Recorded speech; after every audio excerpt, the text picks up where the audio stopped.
तो hello and जय Hind everyone. तो आज इस वीडियो में हम वर्ल्ड हिस्ट्री के one of the most important topics जिसे हम वर्ल्ड वॉर वन के नाम से जानते हैं, यानी प्रथम विश्व युद्ध, उसके बारे में जानेंगे। और इस वीडियो में ये वन शॉट फॉर्मेट में रहेगी। इसमें वर्ल्ड वॉर वन के कॉजेस, किस कंट्री के बीच में हुई थी, उसका रिजल्ट क्या था, क्यों हुई थी और कैसे हुई थी, द मोस्ट इम्पोर्टेंट बैटल्स के बारे में हम बात करने वाले हैं, किस कारण से हुई थी, इमीडिएट कॉजेस थे, ट्रेंच वॉरफेयर, इन सारी चीजों के बारे में हम आज पढ़ने वाले हैं। और इस वीडियो के बाद आप किसी भी गवर्नमेंट एग्जाम का पेपर दोगे और वर्ल्ड वॉर के ऊपर कोई भी सवाल आएगा तो आप उसको आंसर करने के लायक होगे और आपके दिमाग में कोई ना कोई थॉट इसी वीडियो से जरूर आएगा। तो चलिए स्टार्ट करते हैं वर्ल्ड वॉर वन के बारे में। तो वर्ल्ड वॉर वन जो हुई थी स्टार्ट, वो हुई थी अलाइड और सेंट्रल पावर्स के बीच में। तो जो अलाइड नेशंस हैं, इसका लीडर था ब्रिटेन। हम इनके बारे में आगे भी पढ़ेंगे, बट फिलहाल के लिए सबसे इंपॉर्टेंट बात यह है कि अलाइड नेशंस को लीड कर रहा था ब्रिटेन, जो उस टाइम की वर्ल्ड की सुपर पावर था, जो लीड कर रहा था। उस टाइम पे ये कहावतें करी जाती थी कि the sun never sets in the British empire. उस टाइम पे ही, ये उसी टाइम की बात है जब भारत भी ब्रिटेन की एक कॉलोनी हुआ करता था। और दूसरी पावर थी सेंट्रल पावर्स, जो कि राइजिंग पावर्स भी हम जिसे कह सकते हैं, जिसका लीडर था जर्मनी। तो ये जो वॉर थी, ये one of the bloodiest war थी पूरी हिस्ट्री की आज तक की। इसमें 21 मिलियन लोग मरे थे। देखिए, इस बात में थोड़ा सा गौर करने की जरूरत है, क्योंकि जो 21 मिलियन जो लोग मरे थे, ये ना तो सारे सैनिक थे और ना ही सारे जवान लोग थे। इसके अंदर सिविलियंस मरे थे, जो आम जनता थी, जिसके अंदर बूढ़े, बच्चे, औरतें सब थी, वो मरे थे। और इस चीज को आप कई जगह पे मेंशन भी कर सकते हो, ये एक इम्पैक्ट क्रिएट करता है। तो अगली चीज है कॉजेस, क्योंकि कोई भी अगर वॉर होती है तो उसके बहुत सारे कारण होते हैं। हम एक इमीडिएट कॉज है उसके बारे में पढ़ेंगे, बट उससे पहले इस बात को जानना कि वॉर जो पनप रही थी, जिसका आगाज वॉर के शुरू होने से कम 20 से 25 साल पहले से शुरू हो चुका था। तो जिसमें सबसे पहला एक इंपॉर्टेंट पॉइंट है, जो है एम्बिशियस जर्मनी। तो एम्बिशियस जर्मनी का कारण क्या था, जर्मनी एम्बिशियस था क्यों?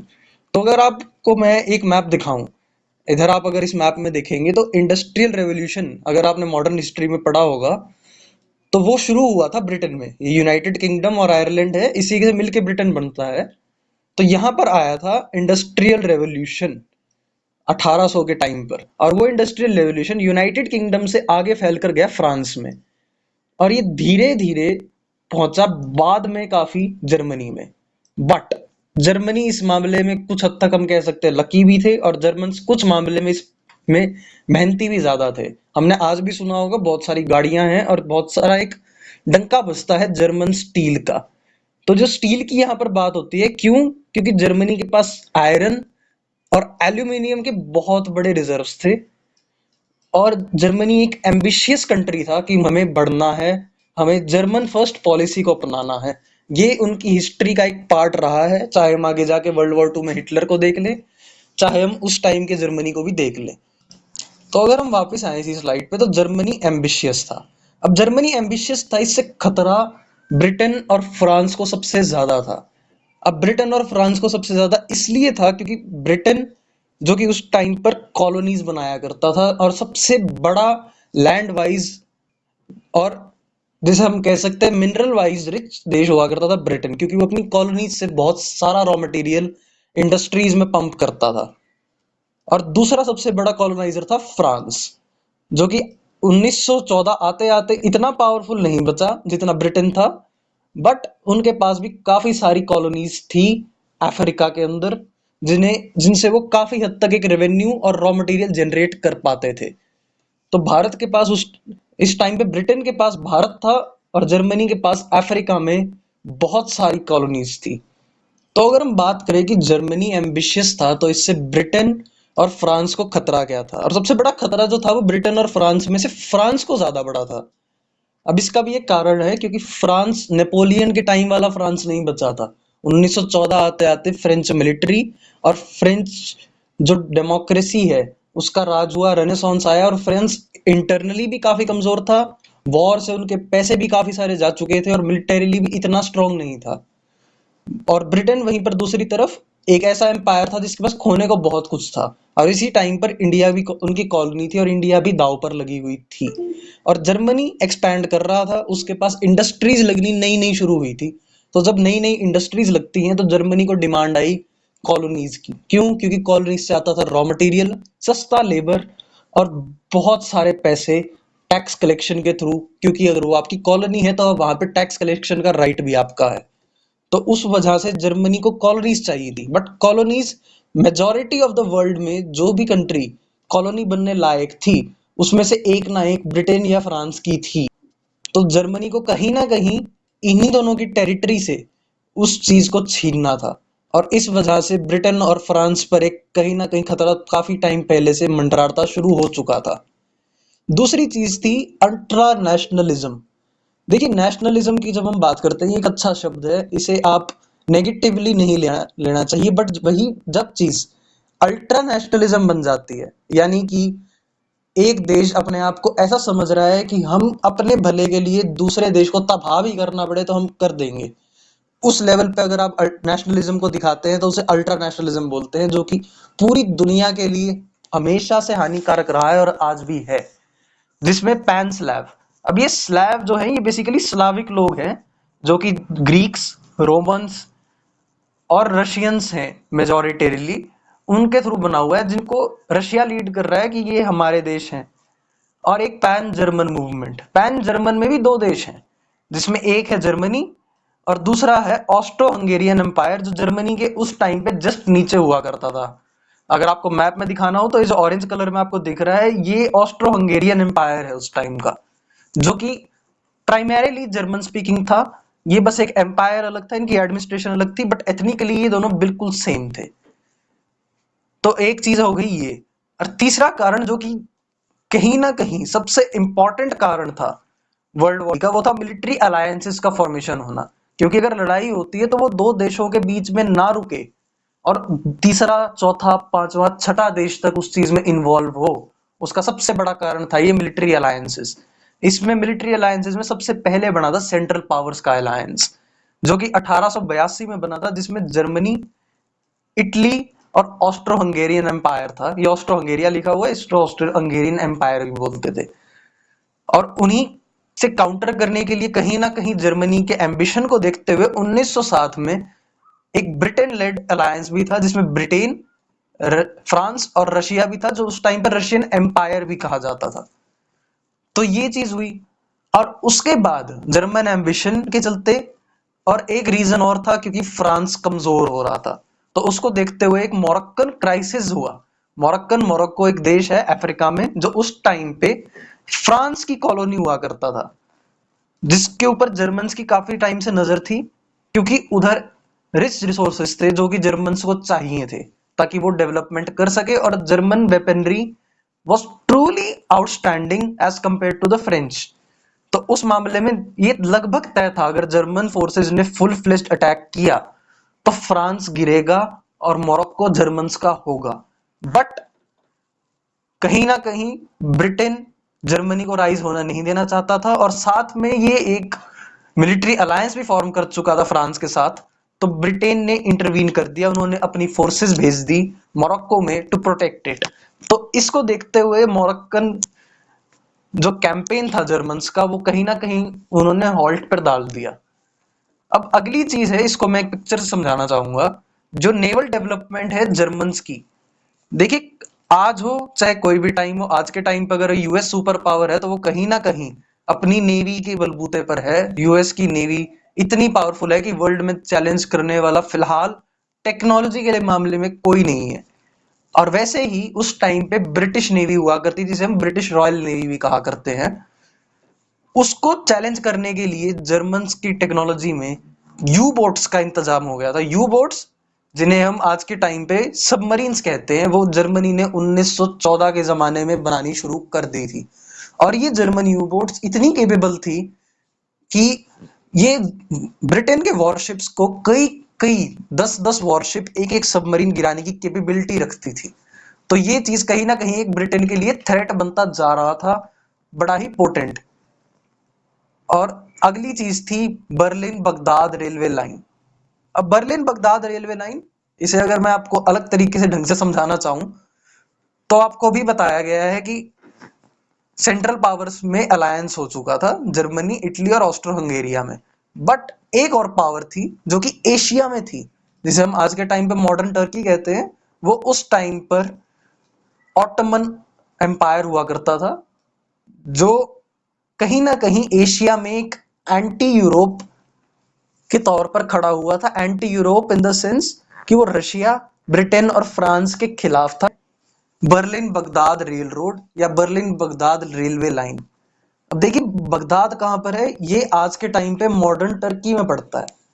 और यहाँ टर्की एक एक तरीके से आप ब्रिज कह सकते हैं एशिया और यूरोप के बीच में।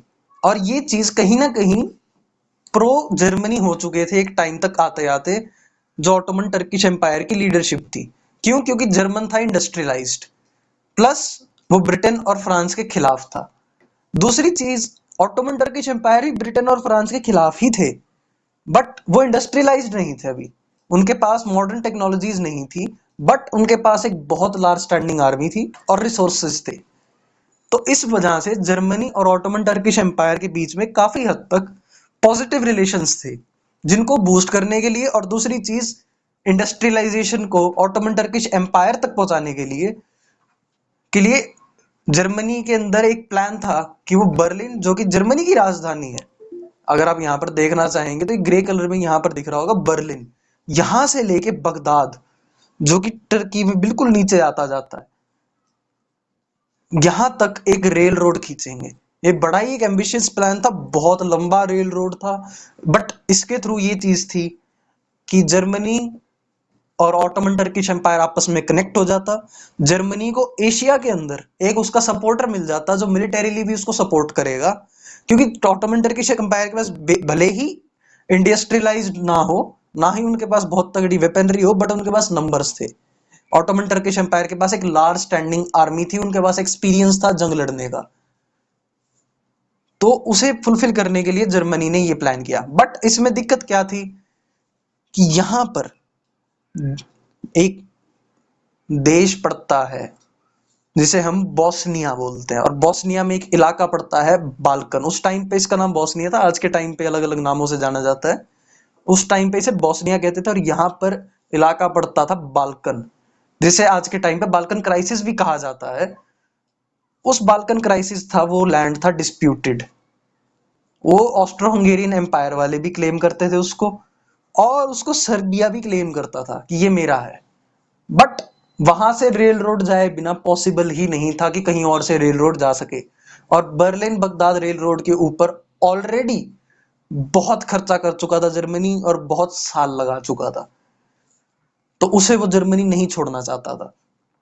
तो ये सारे तो थे बैक ऑफ द लैंड चलते हुए। अगर आपको चाहिए ये नोट्स वगैरह आप ले सकते हैं, उतार सकते हैं, बड़े पॉइंटर्स के फॉर्म में मैंने बना रखे हैं इनको।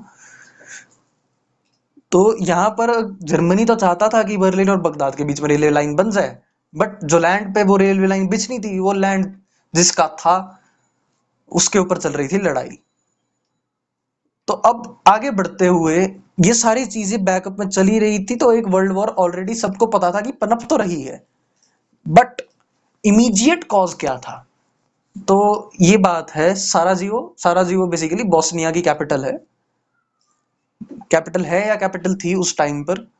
तो 28 जून 1914 को, ये डेट आप याद रखिएगा, इंपॉर्टेंट डेट है ये। 28 जून 1914 को ऑस्ट्रिया का प्रिंस प्रिंस यानी कि राजकुमार, जिसका राज्य होने वाला है, आर्च ड्यूक फर्डिनेंड, अपनी वाइफ के साथ साराजीवो में जा रहा था, जहां पे उसे गोली मार दी गई बीच सड़क में एक रेवोल्यूशनरी के द्वारा, जो क्लेम होता है कि सर्बिया का था।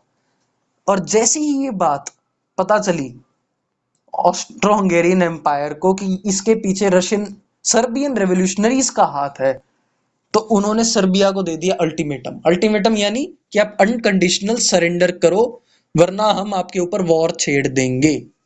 अब इसे आप कनेक्ट करके देखिए, सर्बिया एक स्लाविक देश था। स्लाविक यानी कि वो देश जो पैन स्लैव मूवमेंट के अंडर आ रहे थे, और पैन स्लैव मूवमेंट में कौन लीड कर रहा था? Russian empire. और रशियन एम्पायर कोई ऐरा गहरा नहीं था, वो एक बड़ा पावरफुल एम्पायर था। यहाँ पर भी अगर आप ग्रीन कलर से जो देख रहे होगे वो रशियन एम्पायर है वह। और वो उस टाइम पर भी एम्बिशियस तो था।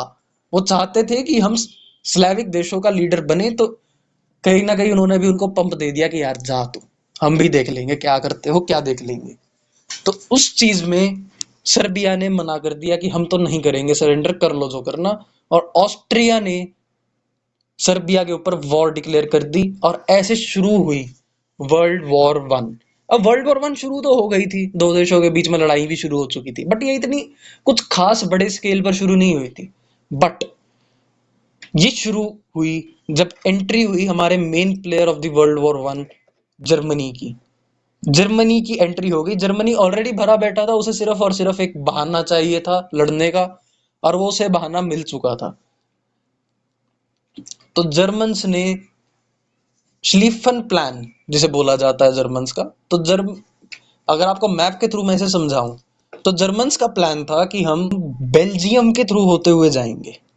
सबसे पहले हम बेल्जियम पर कब्जा करेंगे, बेल्जियम को ऑक्यूपाई करेंगे, और उसके बाद फ्रांस में एंट्री मारेंगे। और यहाँ इस एरिया में पड़ता है Paris, the heart of France, the capital of France.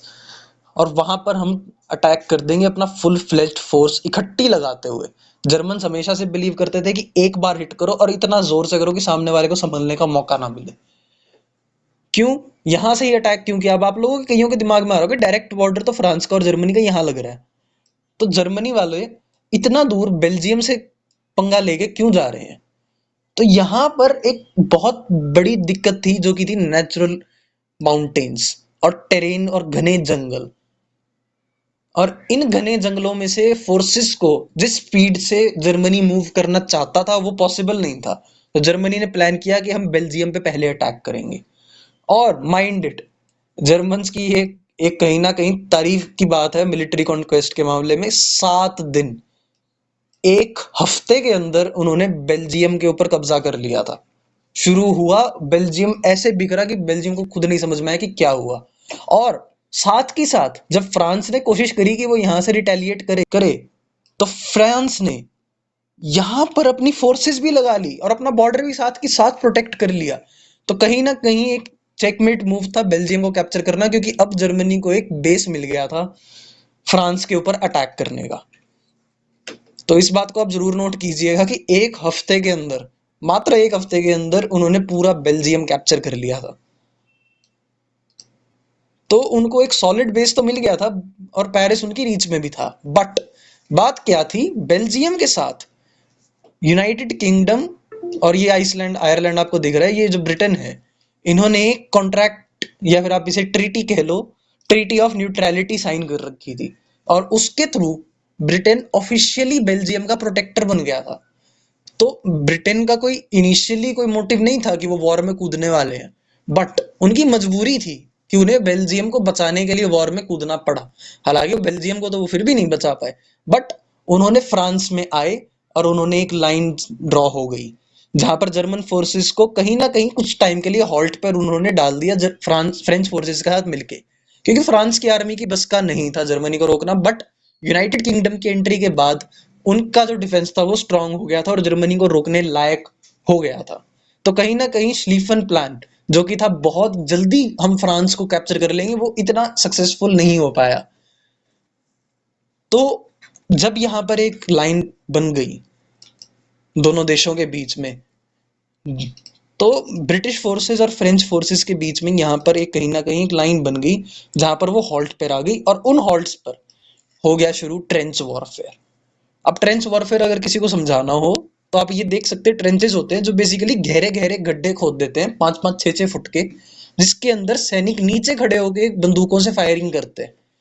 अब उससे क्या होगा कि उनका कम से कम पोर्शन विजिबल होता है और ज्यादा से ज्यादा वो सामने वाले एनिमी को बिना हिट हुए मार सकते हैं।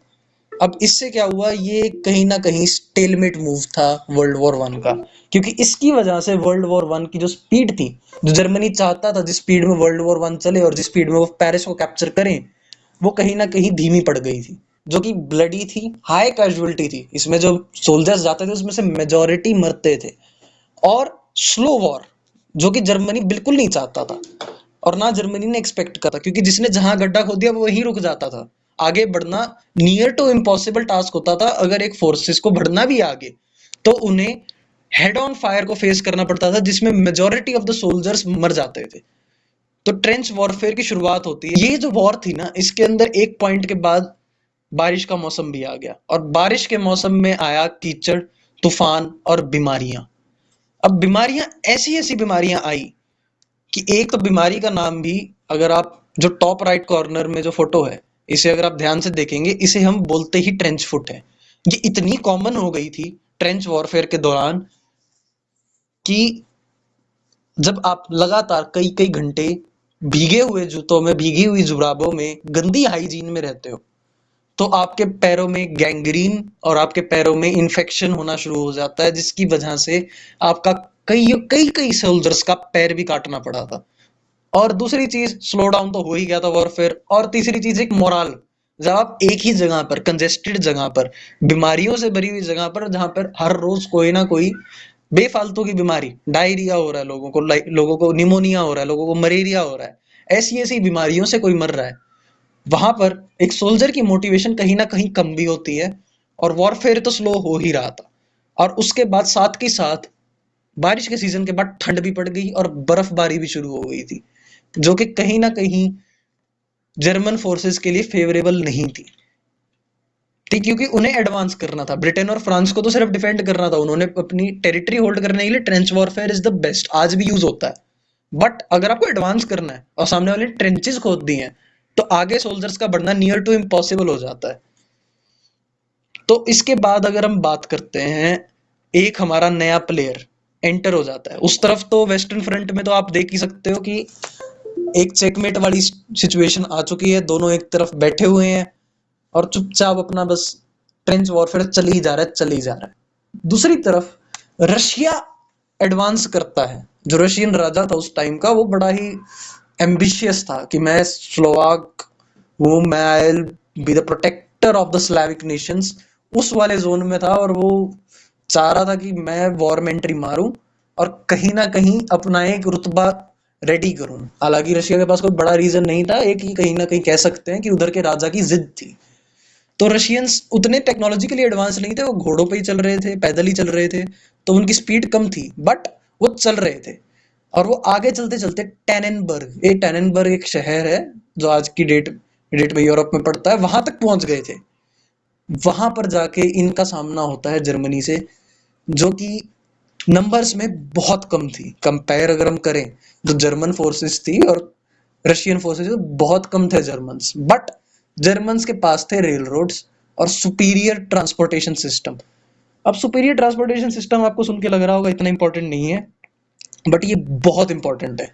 तो ये जो एरिया है ना टेरनबर्ग वाला, ये कहीं ना कहीं थोड़ा सा जंगली एरिया है, यहाँ पर दिखना वगैरह कम होता है। तो ये जो रेड एरिया आपको दिख रहा है, यहाँ पर जंगल भी था और यहाँ पर रशियन फोर्सेस भी थी। तो इतना तेज उनका ट्रांसपोर्टेशन सिस्टम था, उन्होंने घेर ही लिया लिटरली इनको अपने चंगुल में, विदाउट इवन फायरिंग। एंड इन्होंने कोई रहम नहीं करा। जितना इनके पास आर्म्स एंड एम्यूनिशन था, उतना इन लोगों ने फायर करा, तोप के गोले फायर करे और इतना बुरा मारा। मतलब जैसे बोलते ना, काट पीट टाइप मचा दी थी रशियन सोल्जर्स के साथ। उन्हें समझ में नहीं आ रहा था कि जंगल में फायर हो रहा है तो हो कहां से रहा है। हर एक डायरेक्शन से उधर फायर हो रहा था, हर एक तरफ से रशियंस को मारा जा रहा था। और ये वॉर बहुत ही बुरी तरह खत्म हुई थी, जिसमें अगर हम थोड़ा सा नाम की अगर हम बात करें कि कौन कौन लीड कर रहा था, तो जनरल सैमसनोव थे जो रशिया को लीड कर रहे थे, और जनरल हिंडनबर्ग थे जो जर्मनी को लीड कर रहे थे। तो इस वॉर का एंड इस तरीके से होता है कि 92,000 रशियंस ने सरेंडर कर दिया और 1 लाख से ज्यादा मारे गए। मतलब इतने सोल्जर्स एक सिंगल बैटल में मारे जाना एक मायने रखती हुई बात है। जर्मन फोर्सेस जो बहुत बड़ी आर्मी लेके चले थे, उनकी बाकी बची हुई आर्मी तो रिट्रीट कर गई। 92,000 ने सरेंडर कर दिया और 1 लाख मारे गए। जनरल सैमसनोव जो उनके लीडर थे, वो कहीं ना कहीं बचकर निकल गए, बट उनका एक कह सकते हैं प्राइड या प्रेस्टीज जो था, वो इतना चकनाचूर हो गया कि उन्होंने सुसाइड ही कर लिया इतनी शर्मनाक हार के बाद। तो रशिया का तो बड़ा ही क्लियर था कि वो घुस तो गए थे बैटल में, बट वो कहीं ना कहीं बहुत एक नुकसानदायक डिसीजन साबित हुआ उनके लिए। और ऐसी बैटल ऑफ टेननबर्ग जैसा हाल हुआ उनका, तो वो वापस ही रिट्रीट कर गए रशिया की तरफ उनकी फोर्सेस। तो उसके बाद अभी रशिया में तो ये चल रहा है 1916 के टाइम पे आर्मीज तो अपना चल ही रही हैं, बट नॉर्थ सी जो कि जर्मनी और ब्रिटेन के बीच में है, यहां पर होता है बैटल ऑफ जुटलैंड। अब ये बेसिकली क्या था कि ये रेड जो आप कलर से देख सकते हो, ये तो थी जर्मन फ्लीट्स जो जहाजी बेड़ा कहते हैं उनको हम फ्लीट्स बोलते हैं। और इस तरफ से आ रही थी ब्रिटिश फ्लीट्स। तो ये आपस में जब भिड़ी, उस एरिया था वो तो जुटलैंड। अब जुटलैंड कोई पानी के अंदर तो कोई एरिया होता नहीं है, तो आसपास जो सबसे बड़ा पोर्ट था वो था जुटलैंड, तो इसे बैटल ऑफ जुटलैंड कहा जाता है। तो जिसमें ब्रिटिश की तरफ से लीड कर रहे थे एडमिरल जेलिको। एडमिरल नेवी का हाईएस्ट रैंक होता है, तो एडमिरल जेलिको लीड कर रहे थे ब्रिटेन से, और वाइस एडमिरल शीर लीड कर रहे थे जर्मनी से। तो अब इसमें क्या हुआ कि ब्रिटेन के पास शिप्स तो थी ज्यादा, British navy was far bigger as compare to the German navy, but जो जर्मन स्टील की हमने स्टार्टिंग में बात करी थी वो कहीं ना कहीं यहाँ पर भी सुपीरियर साबित हो रहा था। तो जो जर्मन स्टील की वजह से उनका जो आर्मर था, आर्मामेंट था, वो बहुत स्ट्रॉन्ग था compare to the British warships. अगर एक ब्रिटिश वॉरशिप पे दो गोले दागने से वो ब्रिटिश वॉरशिप डूब रही थी, तो जर्मनी की वॉरशिप पे कम से कम 5 से 6 गोले दागने पड़ रहे थे, जब जाके उसको दिक्कत होनी शुरू हो रही थी। तो इस वॉर में 6,000 ब्रिटिश वॉरशिप्स को डुबाया गया। Mind it, 6,000।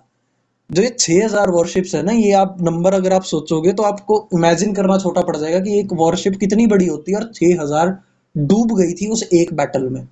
और 2,000 जर्मन वॉरशिप्स भी डूबी थी। ऐसा नहीं था कि जर्मन का बिल्कुल ही कोई नुकसान हो गया हो, but they had superior armour, जिसकी वजह से उनका नुकसान कम हुआ। जर्मनी क्लियरली जीती तो नहीं थी, 2,000 शिप्स डूबने के बाद कोई जीता हुआ तो साबित नहीं होता, बट कहीं ना कहीं उनके पास अपर हैंड तो था इस वॉर में। Britain was on the back and in this war.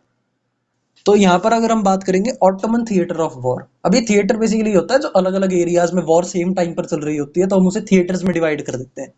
तो अभी हमने वेस्टर्न थिएटर ऑफ वॉर देखा जहां पर जर्मनी लड़ रहा था, और एक और फ्रंट था जहां पर जर्मनी रशिया के साथ लड़ रहा था। तो ये अगला फ्रंट था जहां पे ऑटोमन एम्पायर लड़ रहा था, और ऑटोमन एम्पायर था तो जर्मनी की तरफ, तो उन्होंने लड़ना भी एलाइज से ही था, जो कि थे ब्रिटेन, फ्रांस और रशिया। तो इसमें ये जो थिएटर था ना, ये ओपन हुआ था अटैक और किलिंग ऑफ ग्रीक्स का। अब ये जो ऑटोमन एम्पायर है ना, अगर आपको इसमें मैं थोड़ा सा मैप में समझाऊं, तो इसका जो तो ये जो ऑटोमन एम्पायर है ना, इसका जो नॉर्थ वेस्टर्न एरिया है यहाँ पर, ये भी उस टाइम पे ऑटोमन एम्पायर का पार्ट होता था। जो आज के टाइम पे ग्रीस वगैरह है, ये भी ऑटोमन एम्पायर का पार्ट होता था, बट यहाँ पर मेजोरिटी क्रिश्चियंस रहते थे। और क्रिश्चियंस के ऊपर ऑटोमन एम्पायर ने वैसे नॉर्मली कभी अत्याचार नहीं करा था, बट वॉर की आड़ में ऑटोमन एम्पायर ने उनके ऊपर हमला करना शुरू कर दिया था। और उसके दौरान जब क्रिश्चियंस के ऊपर हमला हुआ, तो जो क्रिश्चियन कंट्रीज थी उनकी जनता ने सरकार के ऊपर प्रेशर लगाया कि आप हमारे लोगों को बचाओ। अब इसमें ग्रीक्स थे, अर्मेनियंस थे, और सीरियंस थे। सीरियंस जो कि सीरिया वाले, और अर्मेनियंस जो अर्मेनिया वाले होते हैं, उनकी टेरिटरी में उनको मारना शुरू कर दिया। लिटरली मारना शुरू कर दिया, कोई वार्निंग नहीं, कुछ नहीं, धर्म परिवर्तन कुछ नहीं, मारो सीधा। तो अब ये बात थी। अब इससे फर्क भी पड़ रहा था उनको, क्योंकि ऑटोमन एम्पायर की एक बड़ी स्ट्रेटेजिक लोकेशन थी। अब स्ट्रेटेजी क्या है, इनकी किस्मत बहुत अच्छी थी कि इनका डायरेक्ट बॉर्डर ब्रिटेन या फ्रांस के साथ नहीं लगता था, बट इनका डायरेक्ट बॉर्डर रशिया के साथ लगता था, जो कि अभी लड़के आए और अभी पिट के भी आया है जर्मनी से। तो वो उनसे पंगे लेने उन लोगों ने शुरू कर दिए थे। तो जो टर्क्स थे, जो तुर्की लोग थे, उन्होंने रशियंस को तो डायरेक्टली ही उनके बॉर्डर पे ही चढ़ गए थे कि हम तो लड़ेंगे, और वो लड़ने शुरू भी हो चुके थे। बट जो ब्रिटिश थे, अब यहाँ पर अगर मैं आपको मैप में दिखाऊं, तो ये एरिया जो होता है ना, ये वाला एरिया, ये स्टार्टिंग का कहीं ना कहीं ये भी ऑटोमन एम्पायर का ही पार्ट होता था। तो यहाँ से नीचे इजिप्ट था, इजिप्ट में रहते थे ब्रिटेन, ब्रिटिश वाले, ब्रिटिश प्रॉपर्टी थी ये। तो यहाँ पर उन लोगों ने ब्रिटिशर्स के साथ भी वॉर शुरू कर दी, और ब्रिटिशर्स इतने पास तो थे नहीं कि वो डायरेक्टली हर बात पे फुल फ्लेज्ड अटैक कर सके। ऑलरेडी वो जर्मनी के साथ इन्वॉल्व थे, तो वो भी फुल फोर्स के साथ यहाँ पर ऑटोमन टर्किश एम्पायर के साथ इन्वॉल्व थे ही नहीं। तो अब जब यहाँ पर ये चीजें थोड़ी सी आउट ऑफ कंट्रोल होती दिखी, तो ब्रिटेन ने अपना जो एक नजरिया है ऑटोमन टर्किश एम्पायर की तरफ डाला और एक गैलीपोली कैंपेन लॉन्च कर दी। गैलीपोली गैलीपोली बेसिकली एक एरिया है, पेनिनसुला है, जैसे आप अगर मैप में देखें तो वो यहाँ पर पड़ता है। नीचे ये ग्रीस वाला एरिया, ऊपर ब्लैक सी है, नीचे मेडिटेरेनियन सी आ जाता है उसके बाद। तो यहाँ पर अब यहाँ पर ही क्यों आना था ब्रिटिशर्स को? क्योंकि यहाँ से पास होता है एक नेवल रूट, जो यहाँ पर ऊपर जाके, ये जो आपको छोटा सा हिस्सा दिख रहा है ना, ये रशिया शुरू हो जाता है यहाँ से। तो रशिया की हेल्प करने के लिए टू फाइट ब्रिटिशर्स को यहाँ से जाना पड़ रहा था। अब रशिया था तो इनका ही एलाई, इनको जाना तो था ही, बट ये एरिया कैप्चर करना बहुत जरूरी था। और कहीं ना कहीं टर्की वालों को या ऑटोमन टर्किश एम्पायर को ब्रिटिशर्स ने अंडर एस्टिमेट ही कर लिया। और वो इतनी कुछ खास प्रिपरेशन नहीं है, यही तो है, तलवार तलूर लेके आएंगे, मारेंगे इनको। हालांकि वो चीज थोड़ी सी भारी पड़ गई, क्योंकि टर्किश एम्पायर बहुत ज्यादा ही प्रिपेयर था कि ब्रिटिशर्स आ रहे, पता नहीं क्या आ रहा है। वो इतनी उन्होंने प्रिपरेशन कर ली कि फर्स्ट कैंपेन फेल कर दी। तो फर्स्ट कैंपेन फेल हो गई। अब इसमें भी कुछ ज्योग्राफिकल एडवांटेज था। यहाँ पर जो गैलीपोली है ना, अगर मैं इसको आपको थोड़ा सा और ध्यान से दिखाऊं, तो यहाँ पर है ना पहाड़ है ऊंचे ऊंचे दोनों तरफ। तो इन पहाड़ों के ऊपर टर्की वालों ने मशीन गन्स बिठा दी, और इन्हीं के ऊपर अपने राइफलमैन बिठा दिए कि ऐसी ऐसी जगह पर कि दिखे ही ना। और वहां से जो अंग्रेजों की शिप आती थी, ये अंग्रेजी सोल्जर्स जो कोस्ट पे लैंड होते थे, उनके ऊपर फायरिंग कर देते थे। और उनको समझ में ही नहीं आता था कि कहाँ से क्या हो रहा है। तो पहली बार तो उन्होंने अंडर एस्टिमेट कर लिया। दूसरी बार टर्की वालों ने और ज्यादा तैयारी कर ली, तो दूसरे वाला जो कैंपेन था ना, वो भी फेल हो गया इनका, जिसमें इन्होंने काफी जोर लगाया था। उसके बावजूद भी दूसरा कैंपेन इनका फेल हो गया। तो ब्रिटेन कहीं ना कहीं हर जगह हार ही रहा था। टर्किश विक्ट्री यहाँ पर गैलीपोली के अंदर, दोनों कैंपेन दोनों की दोनों फेल हो गई, और रशिया की हेल्प नहीं हो पाई। और रशिया कहीं ना कहीं आइसोलेट भी हो गया, क्योंकि फ्रांस के साथ तो ब्रिटेन डायरेक्टली था, इतना दूर था ही नहीं, इंग्लिश चैनल ही क्रॉस करना था उन्होंने 10-12 किलोमीटर का। बट यहाँ पर रशिया का सपोर्ट करने के लिए ब्रिटेन कहीं ना कहीं उसके हाथ खड़े हो चुके थे, और वो फंस चुके थे, और रशिया वाले भी आइसोलेट हो चुके थे। तो फिर इतना सब होने के बाद रशिया के पास और कोई चारा नहीं बचा, उन्होंने रिट्रीट ही कर लिया। Russia exerted the war after so many losses. Already अगर आप बैटल ऑफ टेननबर्ग देख लो, उनके लगभग 3 लाख सैनिक गए थे, और उसमें से 2 लाख के करीब मर ही गए। तो वो ऑलरेडी जर्मनी के साथ हार चुके थे, दूसरा नीचे से टर्की ने भी उनको परेशान करना शुरू कर दिया था। तो उसको देखते हुए रशियंस को था, जो लोकल जनता थी, पहली बात तो वो परेशान थी कि हमारी लड़ाई नहीं, हमारा कुछ नहीं, हम घुसे ही क्यों। तो उन्होंने और राजा के ऊपर प्रेशर बना लिया था। और दूसरी चीज थी कि जो व्लादिमीर लेनिन था, उस टाइम पर रशियन रेवोल्यूशन भी चल रहा था। तो उस रशियन रेवोल्यूशन को जर्मन्स ने पूरा सपोर्ट करा एंड तक, और उसकी वजह से नई गवर्नमेंट बन गई रशिया के अंदर। और जो नई गवर्नमेंट थी, उन्होंने सीधा बोल दिया कि हम नहीं लड़ रहे जंग, कर लो क्या करोगे। Russia withdrew from the war.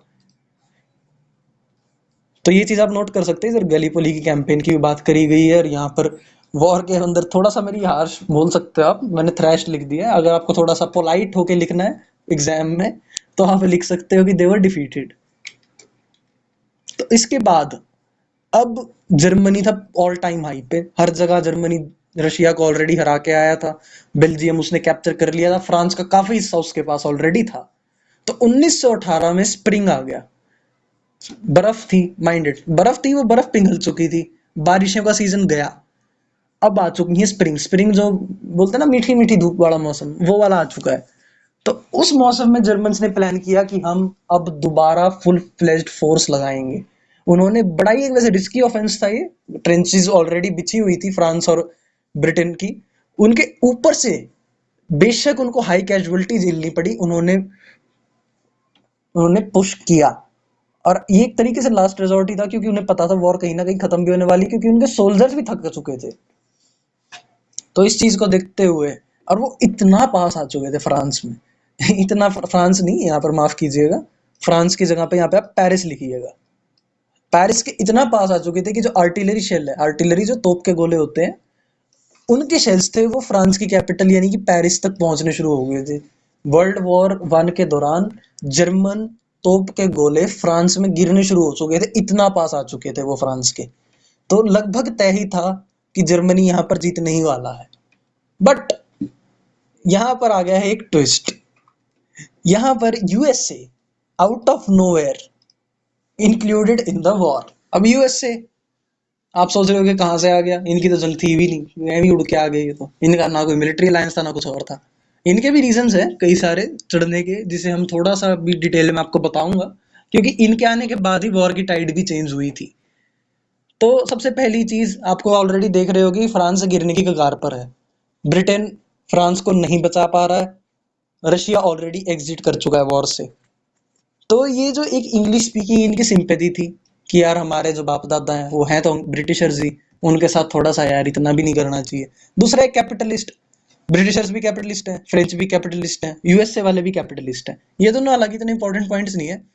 Important point ये है कि एक यूएसए की मर्चेंट शिप लुइसिटानिया, जिसे एक जर्मन यू बोट ने हिट कर दिया। यू बोट अभी हमने डिस्कस करा था, सबमरीन उस टाइम की।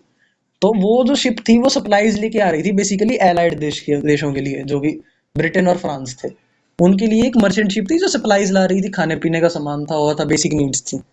तो उसको एक जर्मन यू बोट ने एज अ स्ट्रेटेजिक मूव गिरा दिया। एक तो रीजन था ये। दूसरा जो सबसे बड़ा रीजन था, अगर आपको कहीं पर भी मेंशन करना हो तो मैं प्रेफर करूंगा आप ये वाला पॉइंट सबसे पहले मेंशन करें, कि यूएसए ने बिलियंस ऑफ डॉलर्स दे रखे थे फ्रांस को वॉर के नाम पे। मतलब उसी टाइम से अगर आप देखेंगे तो यूएस पैसे देता आ रहा है लोगों को, जैसे आज पाकिस्तान को दे रहा है, उस टाइम पे फ्रांस को दबा के पैसे दिए थे। बट बात क्या थी, अगर फ्रांस ही खत्म हो गया, अगर जर्मनी ने फ्रांस पर कब्जा ही कर लिया तो वो पैसे तो डूब गए। अब क्योंकि अगर आपने मान लो किसी को उधार दिया है, वो बंदा ही नहीं बचा, तो आपको उधार मिलेगा क्या वापिस? तो इनकी ये हो रही थी कि यार अगर फ्रांस हार गया तो फ्रांस तो खत्म है, फ्रांस की तो एग्जिस्टेंस ही नहीं है। अब जो बंदा एग्जिस्ट ही नहीं करता उससे हम लोन कहाँ वापस मान रहे? जर्मनी तो देने वाला है नहीं उनका लोन। तो वो फ्रांस ही रेडिकेट हो गया, तो उनको पैसा वापस कौन करेगा? सबसे बड़ा reason majority of the historians इसी को मानते हैं कि यूएसए ने लोन दे रखा था, अगर उन्हें पैसे वापस नहीं मिलेंगे तो वो करेंगे क्या, उनका तो नुकसान हो जाएगा। तो एक और चीज थी ये, हालांकि कह सकते हैं ये हालांकि कॉन्स्पिरेसी है थ्योरी, जिसे कई लोग मानते हैं कि यूएसए ने बस वॉर में एंट्री मारने के लिए ही यूज करा था। हालांकि इसे भी जान लेना चाहिए कि एक जर्मन मैक्सिकन कॉन्स्पिरेसी थी जिसे हम जिमरमैन टेलीग्राम कहते थे। बेसिकली टेलीग्राम जो उस टाइम पे चलते थे, टेलीग्राफ बेसिकली, उनके थ्रू एक जर्मन प्रोपागेंडा था कि वो यूएसए के ऊपर अटैक करने वाले हैं। हालांकि जर्मनी का कोई इंटेंशन नहीं था कि वो यूएसए से पंगा लेगी बेफालतू में, वो ऑलरेडी फ्रांस में जीत के बहुत खुश थे। बट क्योंकि यूएसए को एंटर करना था तो उन्होंने एक कॉन्स्पिरेसी थ्योरी बनाई जिसे जिमरमैन टेलीग्राम का नाम दिया गया, और वो प्रोपागेंडा ऐसे फैलाया कि पूरी अमेरिकन जनता कन्विंस हो गई कि हाँ हमें वॉर में हेल्प करनी चाहिए ब्रिटेन की, और वो कूद गए वॉर में। अब बात क्या हुई कि आप ये वॉर है, ये इतने सालों से चलती हुई आ रही है, 1918 आ चुका है। 1918 में ऑलरेडी वॉर को चलते हुए 4 साल हो चुके हैं, और इन 4 सालों में सोल्जर्स थक चुके हैं। कहीं ना कहीं जंग जीतने में जो सैनिकों का मनोबल है या मोटिवेशन है, वो एक बहुत बड़ा रोल प्ले करती है। और जर्मन सोल्जर्स भी थक चुके हैं, ब्रिटिश सोल्जर भी थक चुके हैं, और फ्रेंच सोल्जर्स हैं वो भी थक चुके हैं। रशिया तो ऑलरेडी रिट्रीट मार ही चुका है, वो अलग केस है। तो एंट्री हुई यूएसए की फ्रेश सोल्जर्स के साथ, जो नए नए बढ़िया मजे मजाए आए। दूसरी चीज, अंधे पैसे के साथ आए। तीसरी चीज, जितना हथियार था जितना गोला बारूद था सारा लेके आए, और इसका पूरा रुख ही बदल गया उसके बाद वॉर का।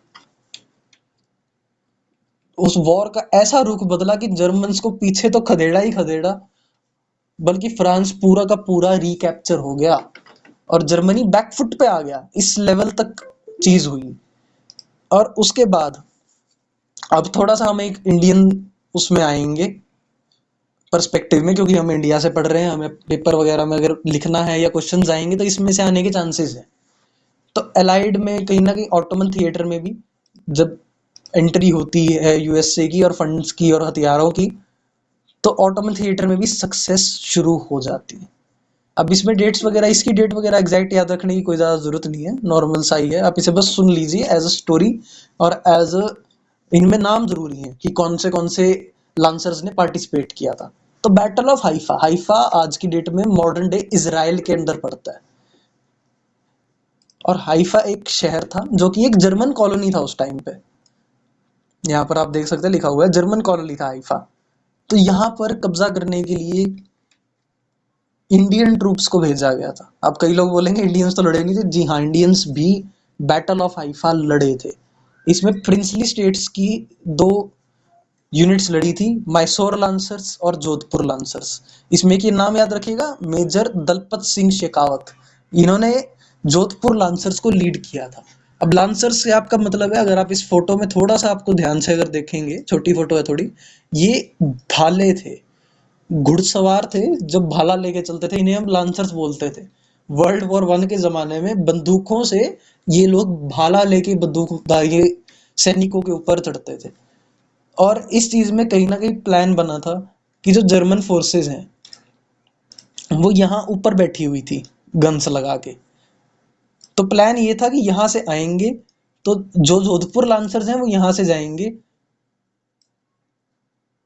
जाएंगे और हाइफा के जो मेन शहर है, एरिया है, उसके ऊपर कब्जा कर लेंगे। और यहाँ से मैसूर लांसर्स हैं, वो उनकी प्रोटेक्शन के लिए उनको कहीं ना कहीं डिस्ट्रैक्ट करेंगे जो जर्मन मशीन गन से अपनी तरफ। तो प्लान तो था ये, बट दिक्कत थोड़ी सी ज्यादा आ गई। अगर आपको एक्चुअलिटी दिखाऊं जो हुआ था, तो उसके अंदर क्या हुआ कि मैसूर जो लांसर थे वो चढ़ तो गए। यहाँ पर अगर मैं थोड़ा सा अलग कलर में दिखाते हैं, यहाँ पर ब्लू कलर में मान लीजिए जर्मन्स हैं, जर्मन मशीन गन्स है, जर्मन सोल्जर्स हैं जो ऊपर बैठे हुए हैं या पहाड़ियों के। और ये रेड रेड कलर से आ रहे हैं हमारे मैसूर लांसर्स। तो इनका काम था कि यहाँ पर जाके इन्हें डिस्ट्रैक्ट करें। बट थोड़ी सी इनकी टाइमिंग के अंदर हो गया था मिसमैच। जो जोधपुर लांसर्स थे वो ऑलरेडी इनकी फायरिंग रेंज के अंदर पहुंच गए और जर्मन सोल्जर्स ने इनके ऊपर फायरिंग शुरू कर दी, बट मैसूर लांसर्स थोड़े से लेट हो गए पहुंचने में उनकी पीठ पे। तो एक ये चीज कहीं ना कहीं थोड़ी आप सिनेमैटिक मान सकते हैं, थोड़ी सी एक आप कहें तो एक फिल्मी सीन था। बट जो जोधपुर लांसर थे मेजर दलपत सिंह शेखावत के द्वारा लीड करते हुए, वो literally on the face of fire अपने घोड़े लेकर ऊपर चढ़ गए थे जर्मन सोल्जर्स के, और अपने भालों से जर्मन सोल्जर्स को, मशीन गन्स को टारगेट किया और लगभग आधी गिरा दी थी। और जब तक मैसूर लांसर भी पहुंच गए थे, जिन्होंने साथ में जोधपुर लांसर्स के मिलकर इनके ऊपर अटैक किया। और इस वॉर में लांसर्स यानी कि घुड़सवार जिनके हाथ में बंदूकें नहीं थी, उन्होंने बंदूक वाले मशीन गंड जर्मन्स को हराया और हाइफा को कैप्चर किया। तो ये एक भारत के इतिहास में थोड़ी सी गर्व की बात है कि हमारे सैनिकों ने वर्ल्ड वॉर 1 में ये चीजें करी थी। तो अगर हम पीछे जाएं और इसे देखें, तो इंडियंस को 11 विक्टोरिया क्रॉसेस मिले थे। अब विक्टोरिया क्रॉसेस पहली बार था कि भारतीयों को मिले हैं। इस वॉर में 11 विक्टोरिया क्रॉसेस अलग अलग हमारे सैनिकों को मिले थे, और ये थोड़ी सी प्राउड की बात है। तो इसी तरीके से कहीं ना कहीं जर्मनी बैकफुट पे आ ही गया था, ऑटोमन टर्किश एम्पायर भी खत्म ही हो गया था। तो उसके बाद वर्ल्ड वॉर लगभग खत्म ही हो चुकी थी, और यूएसए के आने के बाद ये डील फेवरेबल हो गई ब्रिटेन और फ्रांस के, स्पेशली फ्रांस, जो पूरी वर्ल्ड वॉर बुरी तरह पिटा है, जिसने कुछ नहीं करा, उसको एज अ विक्ट्री टेबल पे बिठाया गया। तो अब इस पे कई सारे कॉन्सिक्वेंसेस आए। और कॉन्सिक्वेंसेस से पहले मैं ये दिखाना चाहूंगा आपको कि ट्रीटीज कौन सी हुई थी। हाँ, ट्रीटीज इसी में लिखा।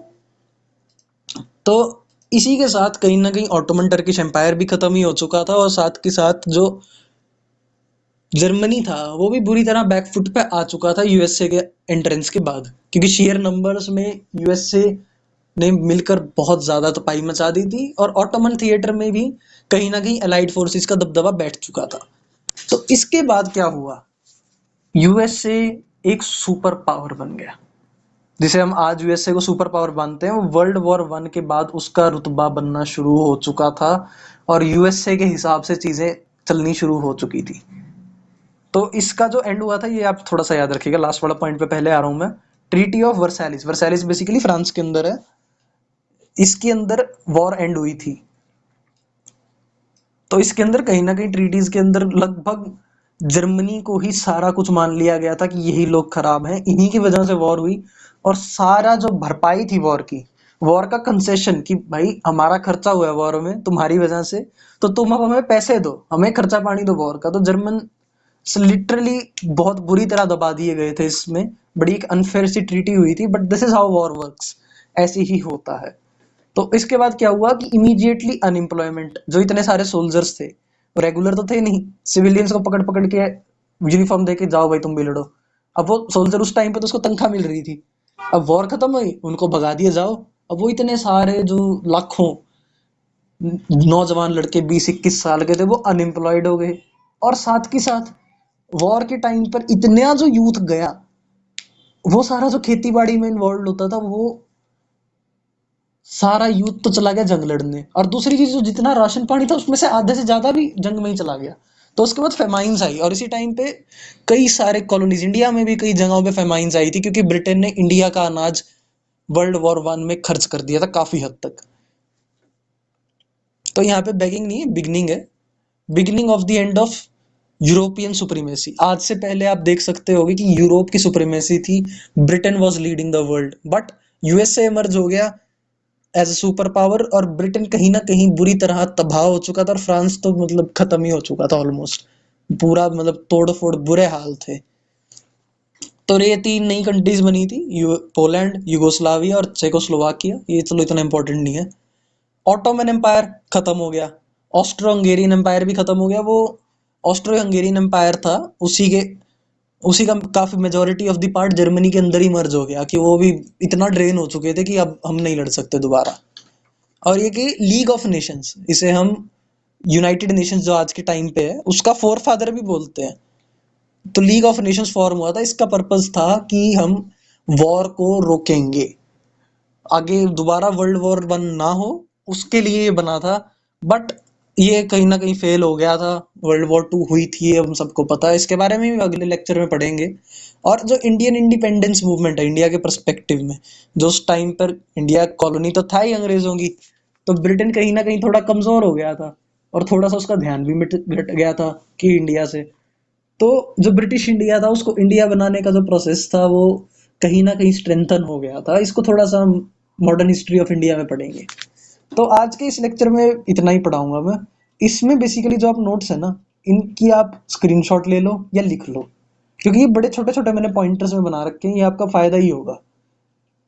और तीसरी चीज, अगर आपको कोई भी डाउट हो आप कमेंट सेक्शन में लिख सकते हो।